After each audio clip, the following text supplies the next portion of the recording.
of the commission, and we even, as commissioners at that time, offered to Parliament that, look, if there's an issue with the commissioners, us, you know, we are ready to, because our term is coming to an end, but we think that you should do one of two things.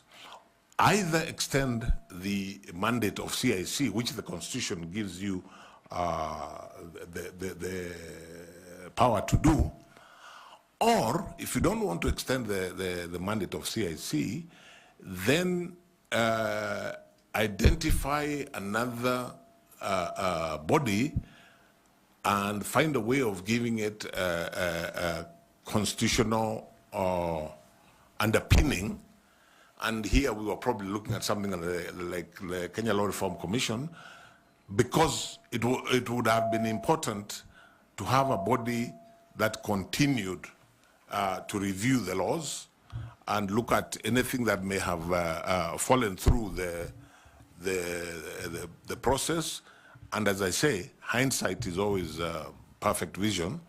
And if that had happened, I dare say that some of the laws now, not just around the elections, but generally, which have issues, those issues would have been probably addressed by now.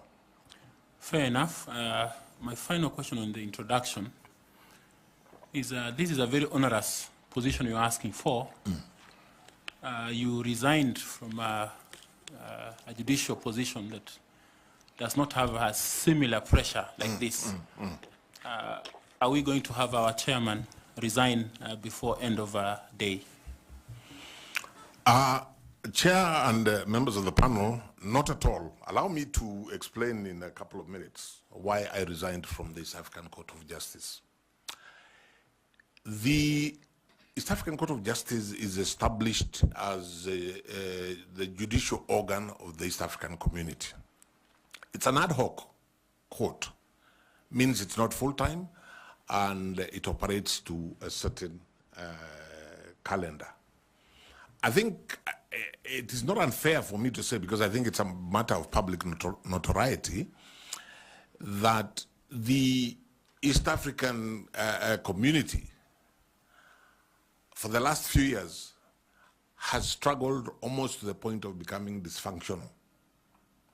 So that you had a situation where you have an ad hoc court with a calendar, 4 sessions in a year.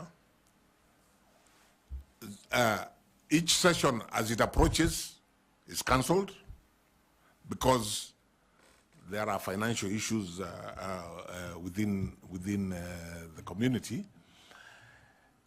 And when this happened for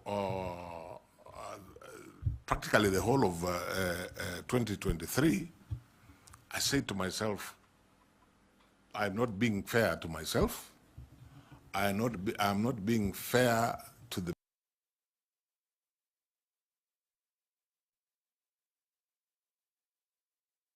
every month I am earning $2,000 for doing nothing.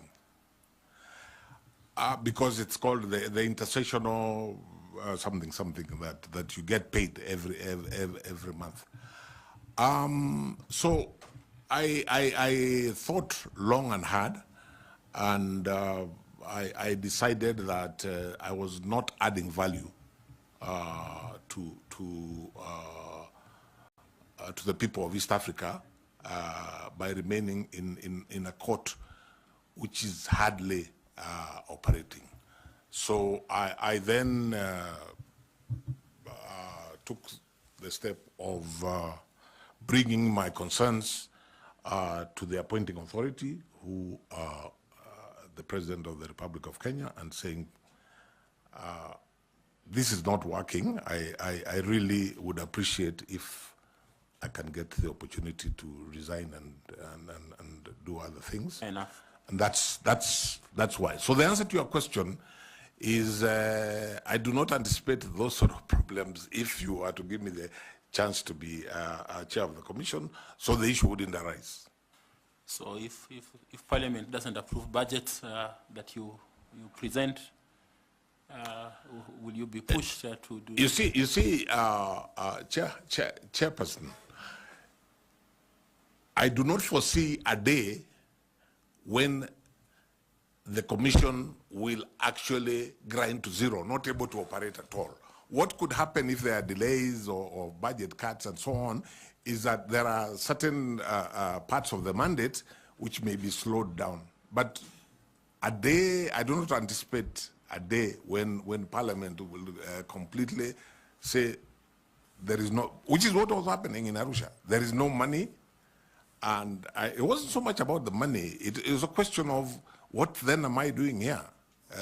You see, most of my colleagues, the judges of the East African Court of Justice, are also judges in the national court, their respective national courts. So if you put off the session, it's a bit inconvenient, but they just go on. There is a service they're delivering in the national courts. For those of us who are not engaged at the national level, but just went there on that ad hoc basis, I felt that it was not right to continue, especially, as I say, when you're continuing to earn an intersessional allowance and you're doing nothing. Thank you. Thank you. Thank you very much. Madam Linda, please, kindly. Thank you very much, Chair.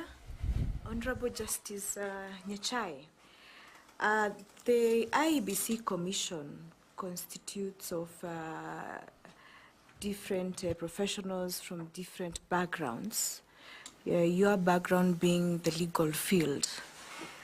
But the Act itself envisages a composition of a commission that has very diverse skills and disciplines.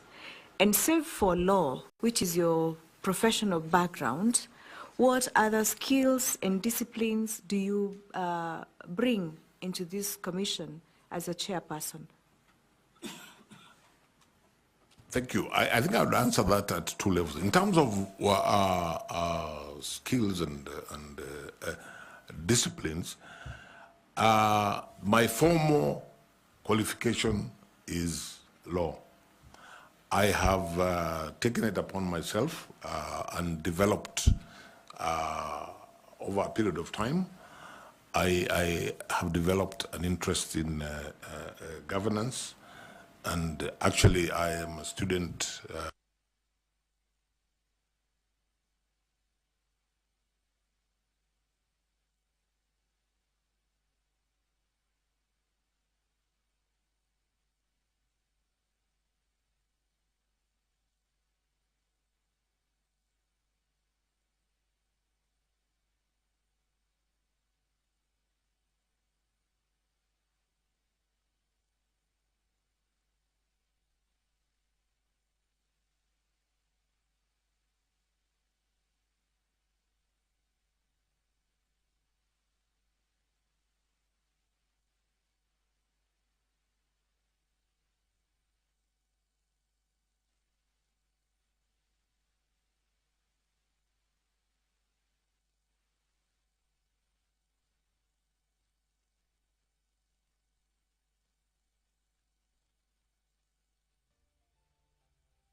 I never heard the music so sweet. I repeat. Walk on, me brethren, big things are going. Remember, each and every Monday we have to shell down the place with nothing but the best of smooth way the vibes in your favorite station. You know these things, man.